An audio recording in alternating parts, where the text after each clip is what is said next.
joining me for a virtual coffee with the editor. 25th of June, you guys held your AGM, and I believe some interesting things came out of that. So firstly, congratulations to James on his appointment as chairperson. I just want to clarify, he's been appointed twice. He was appointed in February and reappointed now in June. February was an interim board though, so this is let's say this first time it's a formal appointment. Let's talk about the AGM and what it means for the Railroad Association. You know, at a high level, I think the industry is in deep trouble, and I think that if you look at the number of liquidations and the number of companies that we have in business rescue, the number of sites that are being shut down at the moment, means that the industry really is at a critical juncture. And it's been exacerbated by COVID-19 crisis, but by no means is it caused by the COVID-19 crisis. Problems in the rail industry have been coming for years and years. It needs to be understood and addressed. I don't know a company in the rail supply chain in South Africa that is feeling comfortable at the moment, and that's a really major issue that just has to be addressed. And the thing about railways in South Africa is that we have an amazing heritage. You know, there's these numbers that we always talk about. 80% of Africa's rail track is in South Africa. 36,000 kilometers of installed track. Potentially 1.5 trillion rand of sunk cost into infrastructure in today's money. All of that on a normal base would be the most incredible enabler for an economy. And yet we have it in South Africa. And it's not something that we're utilizing to its full capacity. And in order to do that, we need to, as an industry, work with the key stakeholders in order to make sure that we set the platform for the industry to thrive. And the next important interventions are the regulatory interventions that have been coming for a number of years. And I think we need to engage on the implementation of those.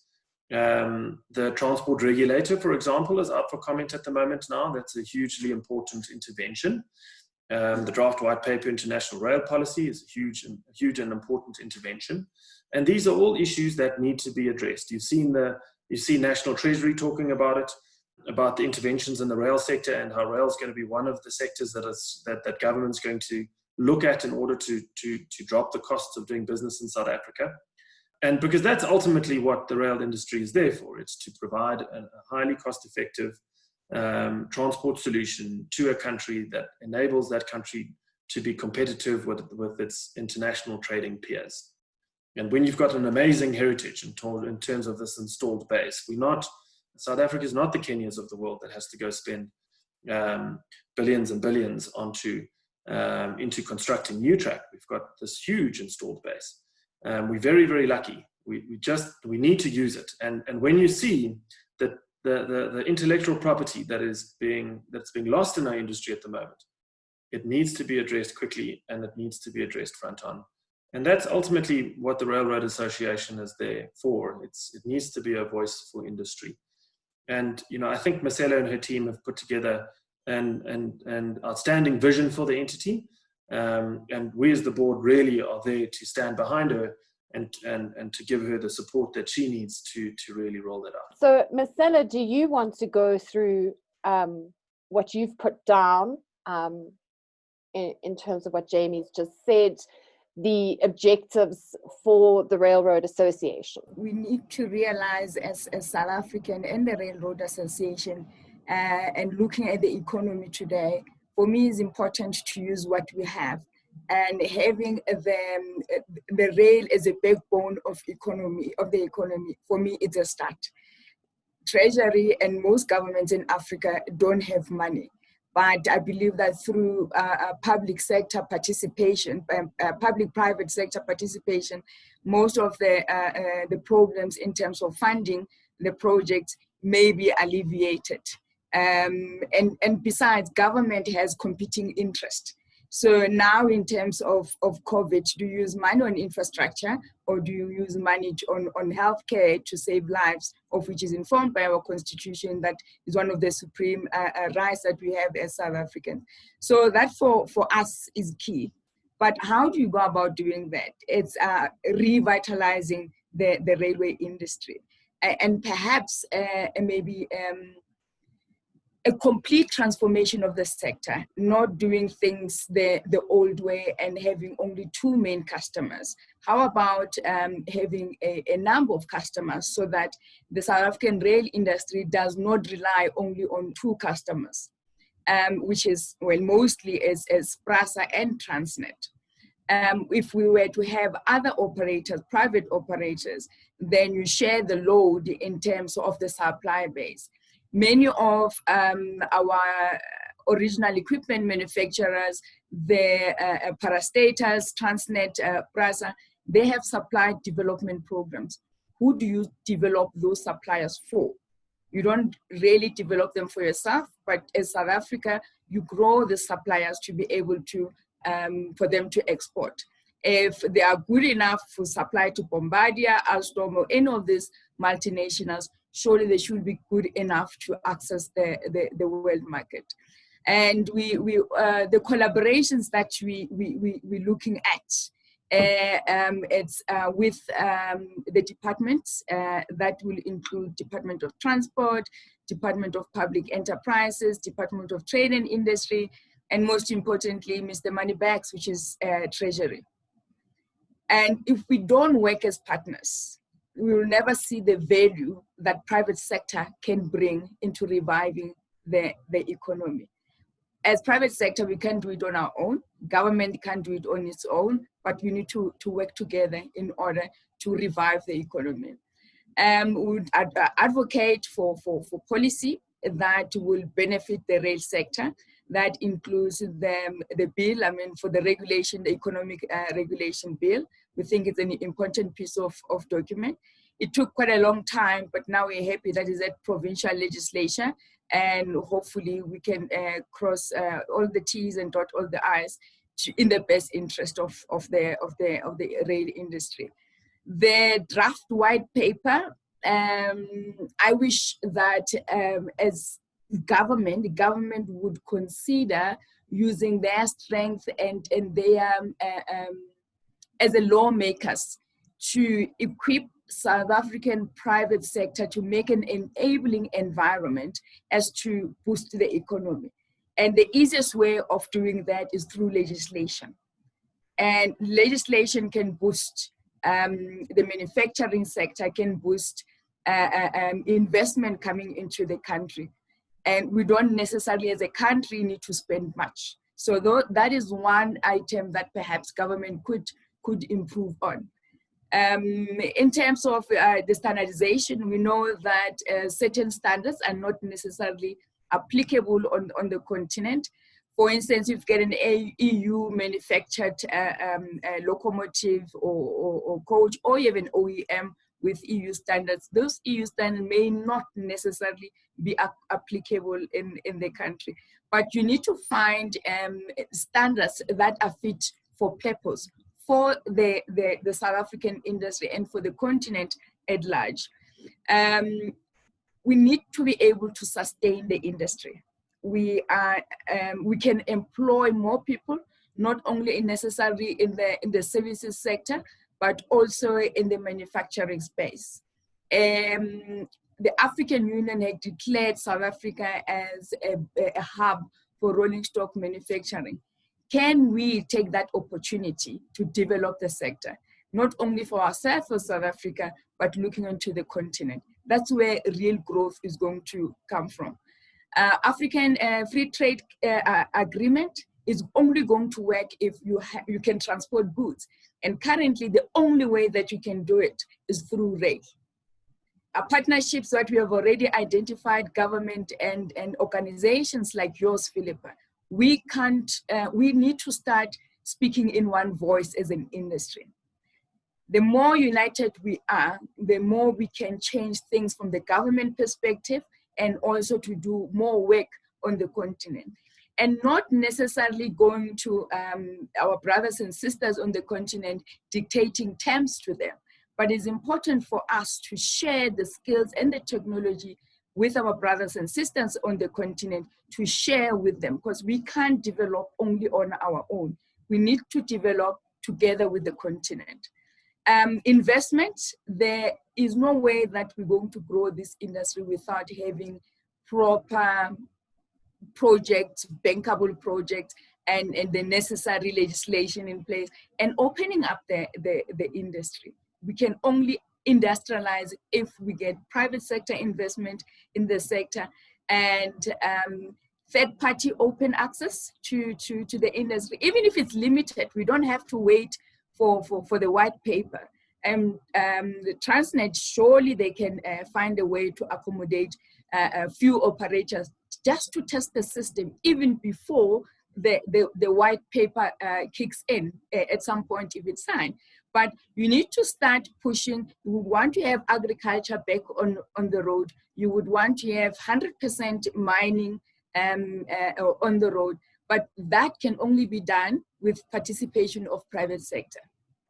Transnet can keep its most profitable routes, but for small players, for Black women-owned companies, for Black-owned companies, your future industrialists, where do we start participating in the mainstream of the industry? If we want to see more transformed, more Black-owned and women-owned entities, can we open up the industry for them? And how are we going to do about that? Can the current operators have a supplier that a new operator that they can build from zero until maybe in 2 years that company will be ready to be a fully fledged operator? Because being an operator, it's taxing in terms of compliance. There's a number of things that you need to comply with and to look for business and everything else. But can I get an operator to hold my hand as a new entrant into the market? So everything, we need to look at it holistically. What from the policy point of view, there are a number of economic areas that could be opened. And the days of waiting for somebody to employ you are over. As the youth, as women in this industry, we need to take up space. But how do we do that? By allowing government to open up the market and a new participation. The old way of running the rail sector must change. I'm completely in support of what Mesela says, and I know that the private sector and private rail operators would respond with massive investment into South Africa.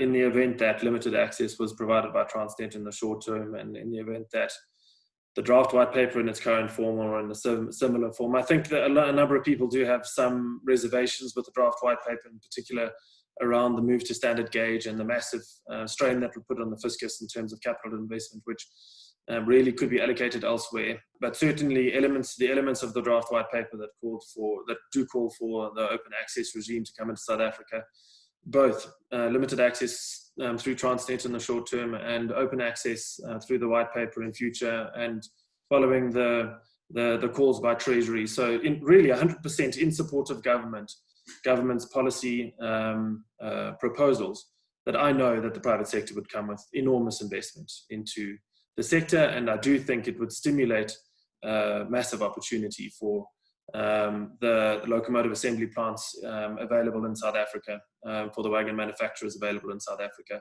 and then for the host of support industries that provide both services and parts into the sector, for them to have a number of customers instead of concentration risk and exposure to a couple of customers. That, as we've seen in the sector, that when those couple of customers do come under duress, the whole sector goes into almost terminal decline, and that's a risk factor that immediately prevents into South Africa in the rail sector. And I think if you had a number of operators in South Africa, you would see enormous investment. And then the ambition of localization becomes a fait accompli, because of course it makes sense to manufacture locally if there's a robust demand locally. It doesn't have to be dictated. It comes as a natural economic consequence of a robust market. But we always talk about the rail industry as the rail industry. The biggest benefit of a growing rail sector and growing rail market share is the upstream benefit into the economy. If we create 20,000 jobs in the rail sector, the multiplier upstream with growing South African industry and general economic growth in South African industry is really enormous. The intercity market in South Africa is some 190 million tons. That's just the intercity market, primarily, mostly intermodal freight. It's an enormous market. By international standards, it's a big market. It would be a very exciting proposition. It would be it really would be. It would herald an exciting time for the industry that hasn't been seen for decades. Okay, so let's just touch on putting rail back on the agenda post-COVID-19. And I know that you mentioned earlier that the rail industry was in this state prior to COVID, and COVID has just kind of accelerated the inevitable. But let's just touch on three of the key objectives. One is revitalization, the next is transformation, and then advocacy. And we've spoken about the advocacy in terms of the policies. We've spoken about transformation, not just from Black industrialists and BBBEE, but there is a broader element to that, and then revitalization.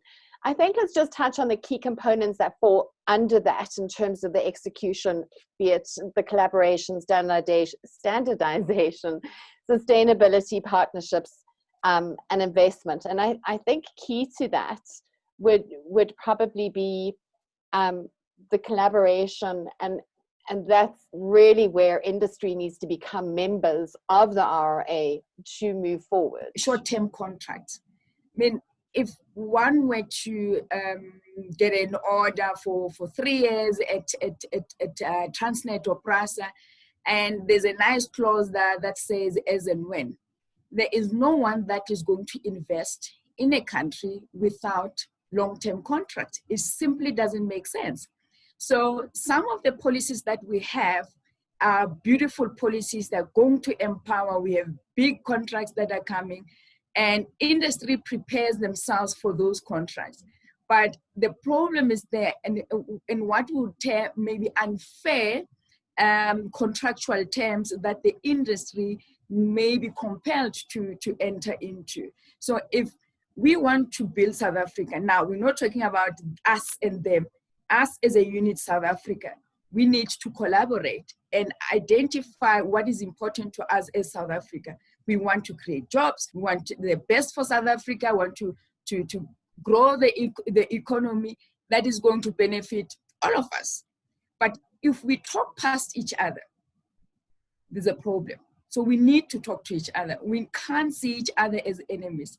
And the one of the few ways of doing that is to have formal engagement with the Minister of Transport, formal engagement with the Minister of Public Enterprise, formal engagement with the highest office in this land, so that we all work and sing from the same sheet.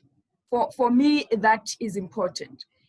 If we're not going to be talking to those entities, we can have write so many letters, but there won't be any benefit, right? For members or those that want to be members, it's not a matter of me providing them value. I don't know their business. They know their business. They know their problems. The few members that have had serious problems in the past, we've assisted them. In some instance, we saved the rail industry 5 billion rands that it could have been exempted to the Chinese, but through the intervention of the RRA, that was prevented.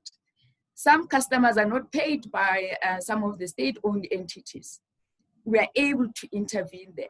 There's more value to the company's bottom line by being a member of the RRA, but if they choose not to be a member of the RRA, they should at least think that if they want to be profitable, if they want to grow the industry, it's actually in their best interest to join the Railroad Association.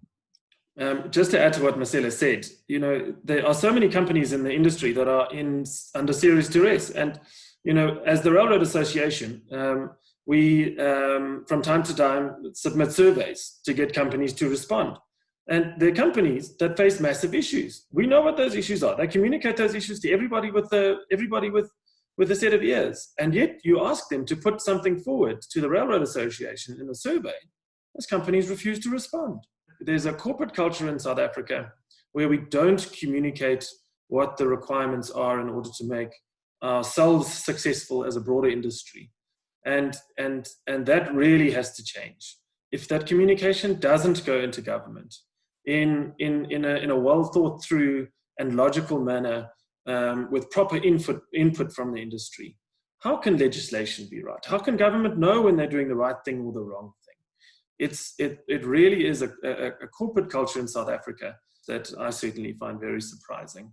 And hopefully with the clear objectives that Mesela has put forward for the Railroad Association, everybody will know exactly what the association stands for. So people can understand the benefit of becoming members of this association, and hopefully bringing this potential of the industry forward. So I have one question, and it might be a statement and a question. So over the last couple of years, and nobody's a stranger to this, we've had the 1064 program, we've got CROSSA doing whatever they're doing. We have had policy that has come through that was supposed to support our local sector and local manufacturing, and I'm going to loosely term it designation and localization. And over this period, what should have supported and built our industry has essentially destroyed it, and we lost. South Africa lost. We didn't build the capacity that was originally intended, and these issues were raised right at the beginning, and they were raised to, as you said, Jamie, anybody who's got a pair of ears to listen. And it was taken through the correct channels. And this whole process has come about to the point where pre-COVID, we don't really have a sector left in this industry. And it's not just the rail industry. I mean, it's also like construction, and everybody else is in pretty much the same position. How do we take the voice of the sector and not just continually deal with the people that we have been dealing with? Because the people that we have been dealing with over all of this time have heard the same stories and yet have not actually done anything about it. Or if they have, it certainly has not come through to mainstream media. How is the RRA going to find its teeth? Who are we going to chew to get it right? Lots of things have gone wrong. And I would like to live going forward. I'm not a historian. I work for profit. My members want to make profit. And we need to be more forward-looking. We know what has gone wrong. We know how to prevent it going forward. And the luckiest thing now is that there is a Mesela that is fully representing the industry. And government knows who RRA is. And the only way to ensure that what has happened in the past doesn't happen again is that if we stop working in silos and we work from an entity such as the Railroad Association. We will not always get it right, but if we work singing in one voice, we are most likely to achieve more than less. Labor is key. We don't want to retrench. They don't want to be retrenched.